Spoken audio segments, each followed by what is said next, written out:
కాంగ్రెస్ పార్టీలో అంతేరా బై ఎప్పుడో లొల్లి ఉంటనే ఉంటది. ఎవల్ని ఎవలేమంటారో తెలియదు. ఈ నడుమ బీజేపీల సుత గ్రూపులు పుట్టినే అబ్బా. పడిరాక రాజాసింగ్ భయ్య రాజీనామా పెట్టే, బండి సంజయ్ సారు ఈటెల సారు ఐషిక్ తైషి అనబట్టే అంటుంటారు.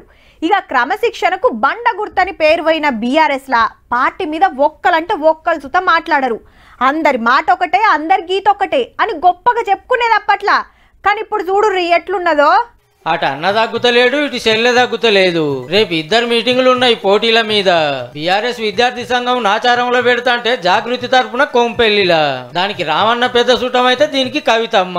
సర్కార్ మీద ఎట్లా కొట్లాడాలనేది వాళ్ళ మీటింగు, లీడర్లను ఎట్లా తయారు చేయాలనేది వీళ్ళ మీటింగు. పార్టీల గ్రూప్ పుట్టిన కాంచి ఎవరి ప్రోగ్రాములు చేస్తారు గాని ఒక్కనాడే ఇద్దరు చేసుడు ఇదే తోలుతా. మరి మా బాబు చుట్టూ దయాలున్నాయి, పార్టీని బీజేపీలో కలిపే కుట్ర చేస్తారని కవితకి ఏమంటున్నదో అప్పటి కాంచి ఎవ్వలతో వాళ్ళదే.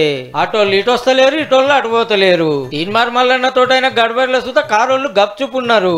బీసీ రిజర్వేషన్ల కోసం సర్కారోళ్ళు ఆర్డినెన్స్ తెస్తే కవితక్క సంబరాలు చేసుకుంటే కరెక్ట్ కాదని కారోళ్ళు కయ్యానికి దిగిరి. నిన్న రామన్న బర్త్డే సంబరాలు పార్టీ ఆఫీసులైనా ఫామ్ హౌస్లైనా చెల్లె రానేలే, ట్విట్టర్ లో రాసింది గంతే. జాగృతోళ్ళు తప్పితే పాటోళ్ళు ఒక్కరికినా ఊపడతలేరు అక్కతోని.